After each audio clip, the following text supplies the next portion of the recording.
Good afternoon, and the next item of business today is portfolio questions on social security and older people.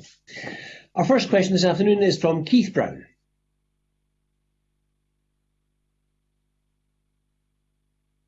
To ask the Scottish Government whether it will provide an update on the race equality network, or the race equality framework.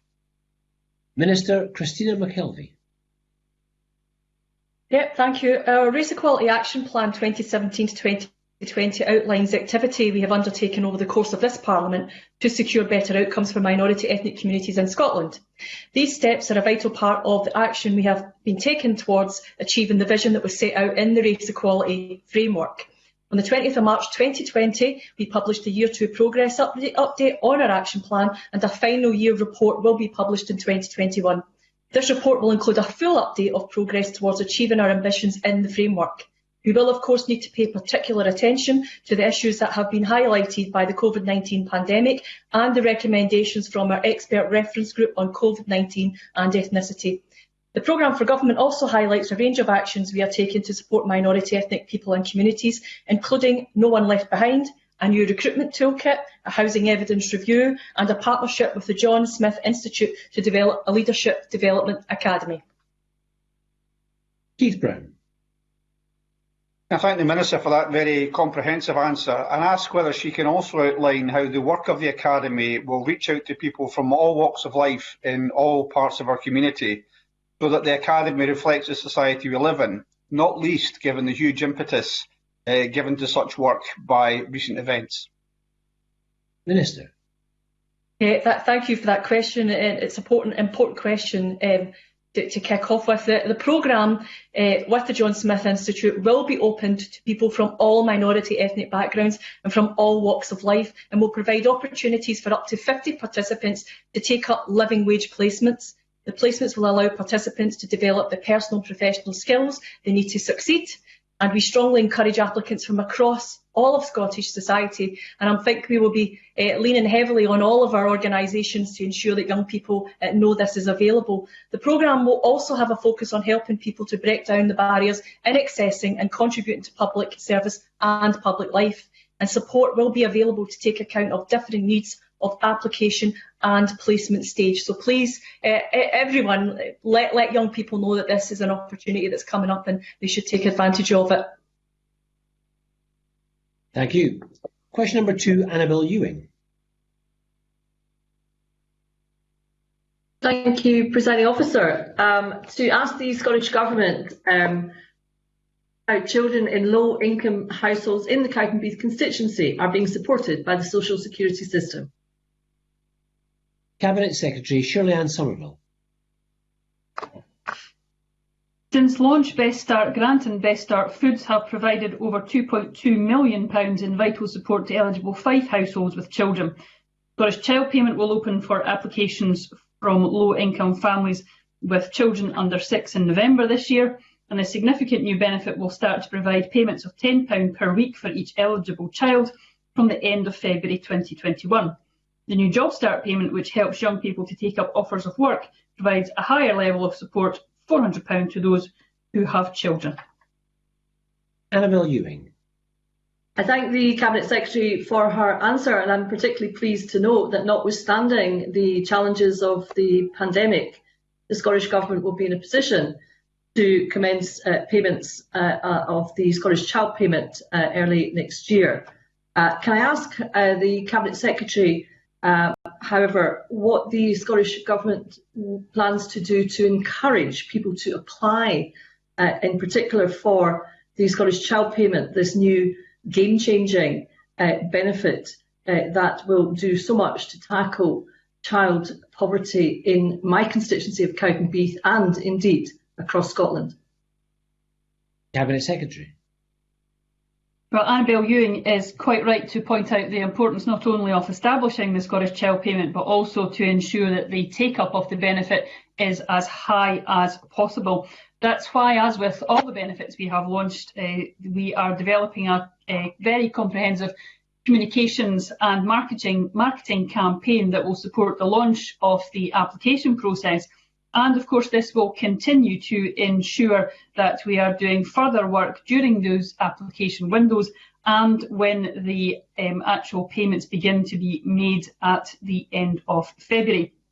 Our approach will build on the lessons that we've learned through the Best Start Foods Best Start grant payments and our wider benefit take-up activity. And we will, of course, keep this very much under review to ensure that we are doing absolutely everything we can to ensure that families across Scotland are aware of the benefit. And, of course, that very much does include Fife and Miss Ewing's constituency. And a supplementary from Rhoda Grant. Thank you, Presiding Officer. Article 27 of the UNCRC sets out that every child has a right to a standard of living that is good enough to meet their physical and social needs and to support their development. It also states that governments must help families who can't afford to provide that. For months, anti-poverty and children's organisations, and indeed many others, have been calling on the Scottish Government to implement a payment equivalent to the Scottish Child Payment to tide families over until it is available in February. Will the Scottish Government now turn their rhetoric into reality and make that payment for families who need it? Cabinet Secretary. Child payment only 2 months later than was originally planned, and that 2 months change is simply due to the difficulties of achieving a live benefit go live during the COVID pandemic. That does not mean to say that we are not taking very seriously our responsibilities to ensure that we're supporting low-income families at this time. For example, £110 million has been spent to tackle food insecurity. During the pandemic, we've more than doubled the resource to the Scottish Welfare Fund. There's £80 million available for discretionary housing payments, a £10 million tenant hardship loan fund, the coronavirus carers allowance supplement. I could go on, Presiding Officer, but I hope that gives a flavour of the real action that this government has been taking. But I would say to Ms Grant, as well, I hope that she will join us in getting more powers for the Scottish Parliament to ensure that we have responsibility for low-income benefits up here in whole, rather than it being reserved for Westminster. So we're not reliant on Westminster changes, which the Westminster Government refused to make, such as the changes that are required to get rid of the benefit cap, which has seen many more families being plunged into poverty during the recent coronavirus pandemic. Thank you. Question number 3, Claudia Beamish. Thank you, Presiding Officer. To ask the Scottish Government what the revised delivery date for carers' allowances and when the transfer of cases. Cabinet Secretary Shirley-Ann Somerville.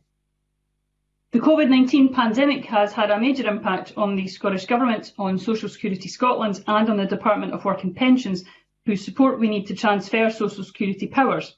As set out in my statement to Parliament on the 1st of April this year, we are having to rework our timetable to deliver the remaining devolved benefits and to complete case transfer. This is an ongoing and complex exercise. We need to consider the impact of the pandemic not only on our own services, but also of the availability of health and social care professionals to bring their expertise to the co-design of disability and carer benefits at a time when many are still needed on the front line.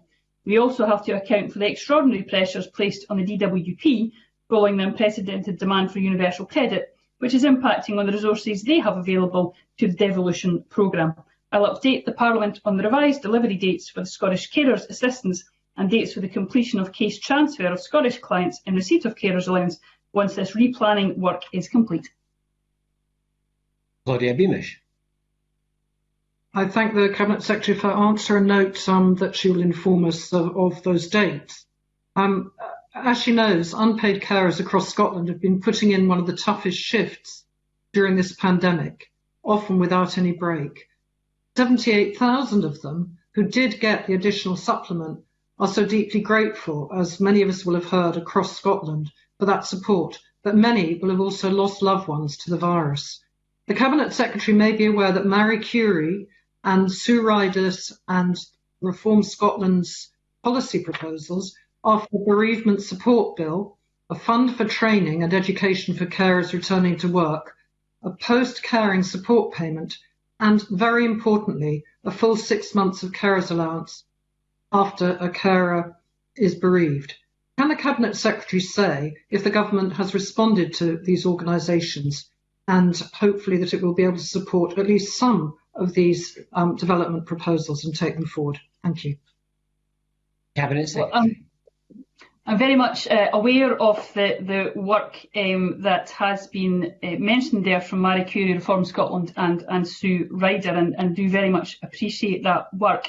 We will be holding a consultation on how carers allowance could be changed as it is devolved up to Scotland to make sure it works better for the people of Scotland, and certainly this work will be taken into consideration as we move forward with that in relation to the aspects of it that are to do with social security. I do absolutely recognise the role that carers play in our society, and absolutely the challenges that they face following the loss of a cared for person. That's an already incredibly difficult time that is made even more so if there are financial challenges following from that. So this is something the government is very aware of, and I can reassure Ms Beamish that it will be something, of course, that we will continue to encourage those organisations to work with us on as we look at the changes that can be made to carers allowance when it is fully devolved to the Scottish Parliament.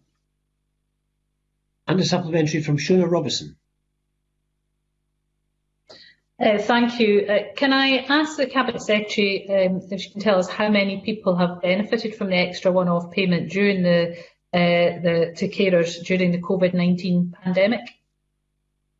Cabinet Secretary.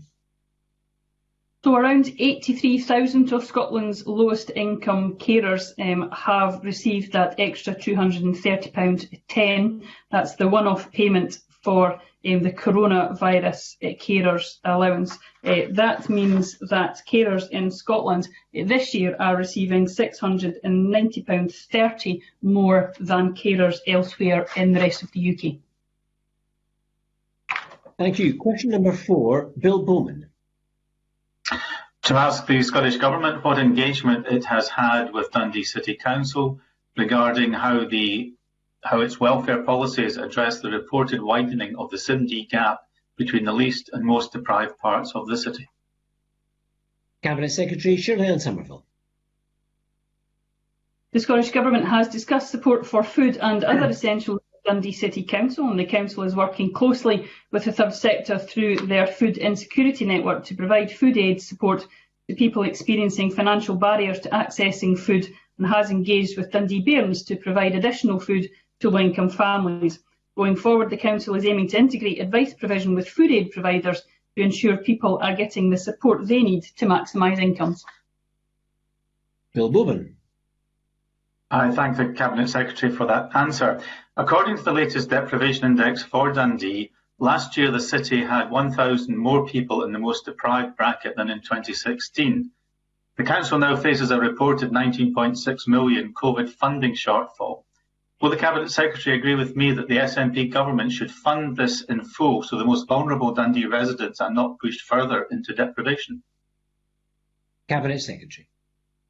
Well, the Scottish Government is taking very seriously our responsibilities to ensure that low-income families are supported. For example, last year £1.96 billion was invested to support low-income households across Scotland.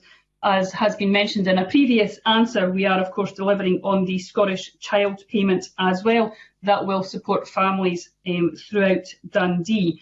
There has been additional funding made available to all local authorities during the coronavirus pandemic, and I would point to the £5 million as just one example that has came from the community funding package. So that's just one of the funding packages that has been available to the council, which has went to organisations in that area. But again, I hope Mr Bowman would recognise the importance of supporting low-income families at all times, not just during this pandemic, and I hope he would join with me in ensuring that low-income benefits, which remain reserved to the Westminster government, are put at an adequate level, that we support the real living wage that will get people out of poverty, and a fair work agenda.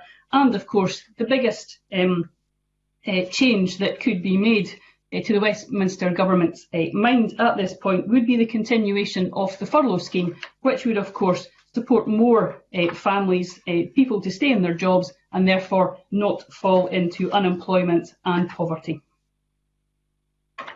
Thank you. Question number 5, James Dornan.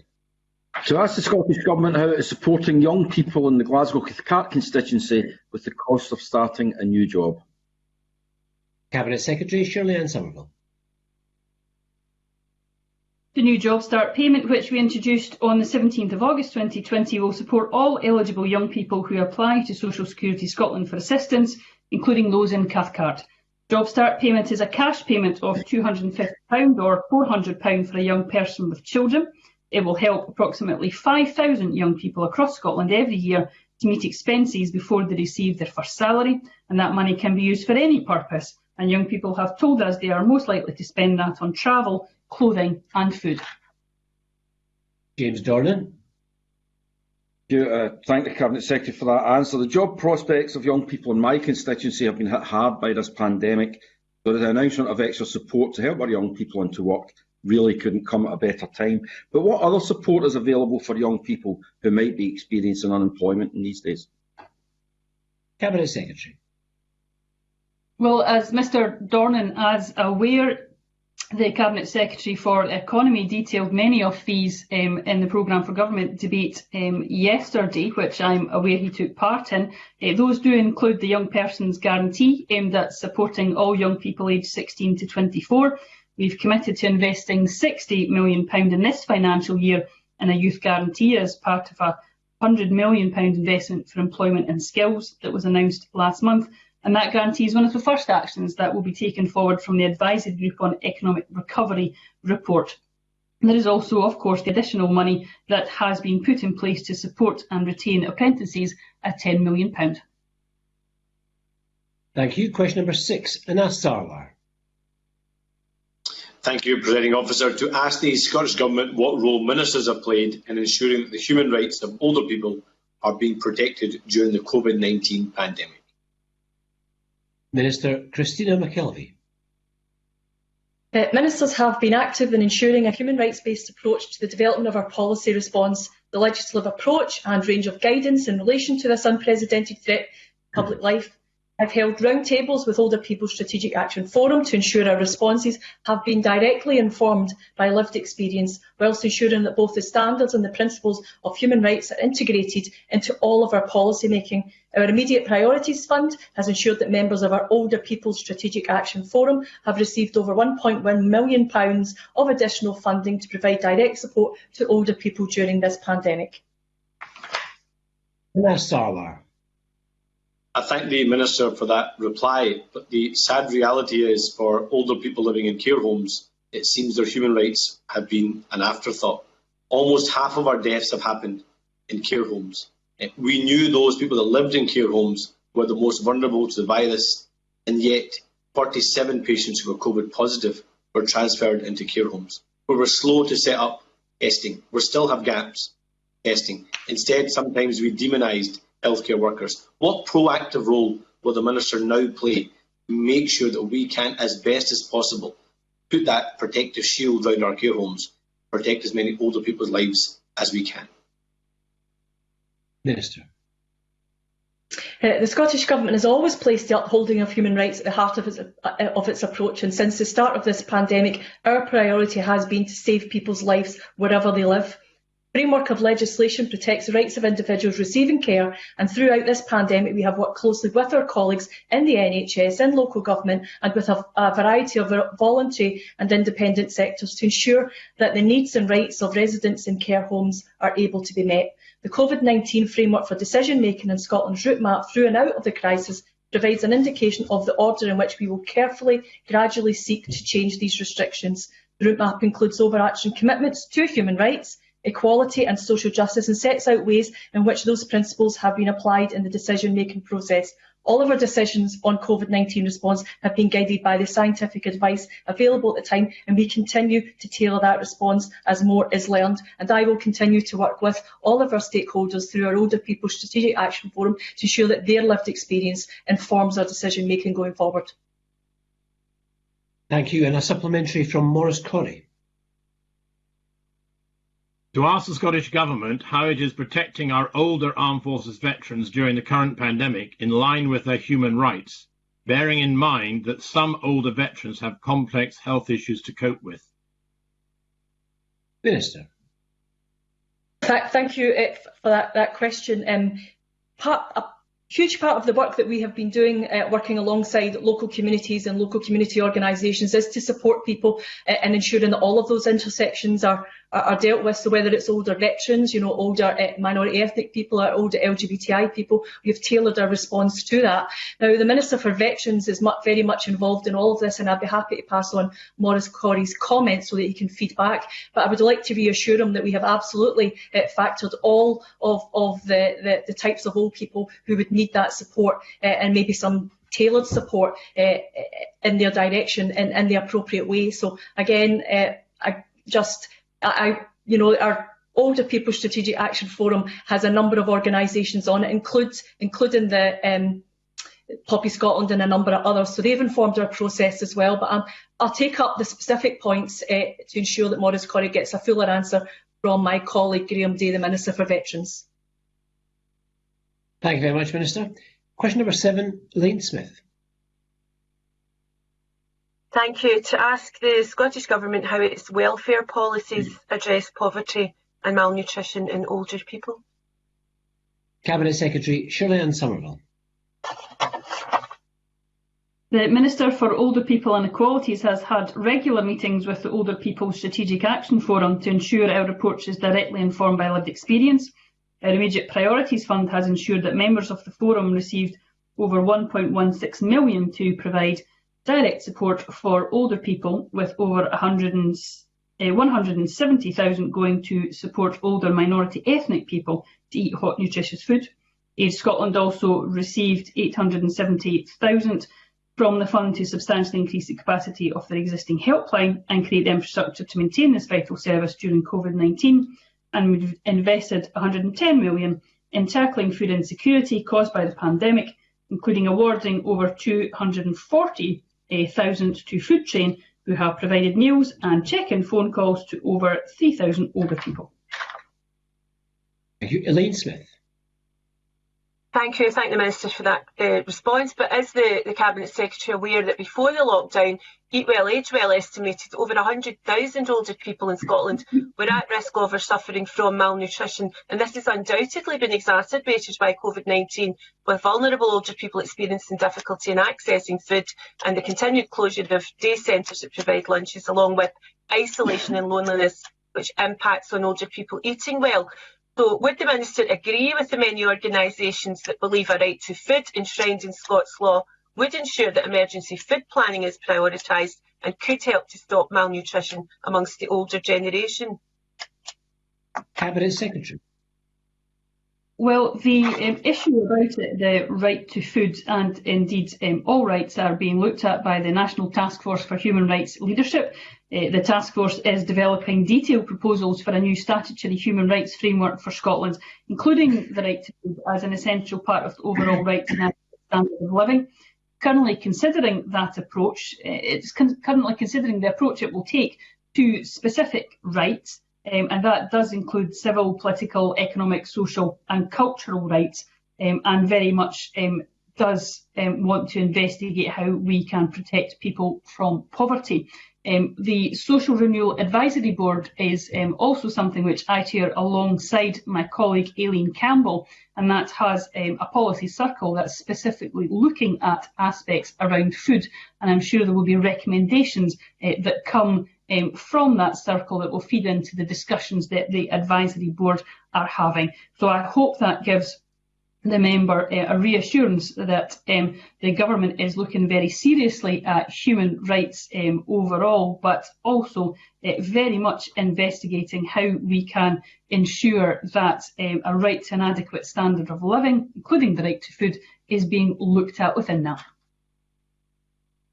Thank you. Question number 8, Alexander Burnett. Thank you, Presiding Officer. To ask the Scottish Government what discussions the Minister for Older People has had with the Health Secretary regarding allowing more visitors and increasing social interaction for older people who are self-isolating. Minister Christina McKelvey. Thank you, Presiding Officer. I have been kept fully appraised with regards to the restrictions on visiting self-isolating older people and taken the opportunity on many occasions to feed in the views of older people from regular engagement with our Older People Strategic Action Forum. Restrictions are guided by the science controlling the transmission of the coronavirus, and older people have been taken into account as restrictions have been eased. We definitely appreciate the sacrifices older people have made whilst isolating, and I hope that many now find themselves able to reconnect with their friends and with their family. Alexander Burnett. I thank the Minister for that answer. Now, several constituents have been in touch and said that because of lockdown restrictions and a severe lack of social interaction, members of their family have found their quality of life so diminished they're losing the will to live. Now, a lot of conditions affecting older people, such as dementia, advance exponentially without human contact. Is the Minister even aware of this? And if so, what action is being taken to ensure that the impact of lockdown restrictions is being considered for the elderly and those who need social interaction to quite literally save their lives? Minister. Yeah, thank you. No, we are absolutely very well aware of the impact on older people that lockdown has created, and specifically in our care homes as well. We recognise the sacrifices older people in care homes have made whilst isolating. So on the 25th of June, we published a plan and guidance to support a stage approach to the return to care home visiting, because we realise the value of that. Care homes are now facilitating controlled outdoor and indoor visits where it is safe to do so. Other visiting options will be opened up, which will help to, I hope, connect many more people to their loved ones. Alistair Burnett makes an excellent point about that connection and how important that is.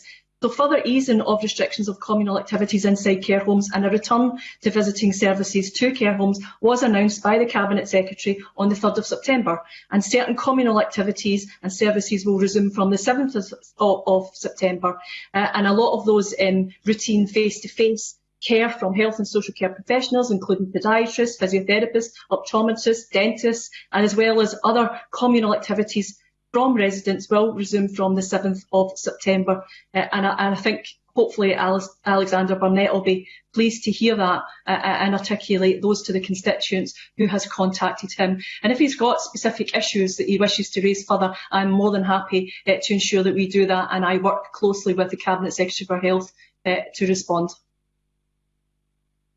Thank you, Minister. Thank you, colleagues. Cabinet Secretary, that concludes this portfolio session. I'm going to suspend shortly. We'll resume at 3:20 with portfolio questions on finance. This session is suspended. Thanks very much.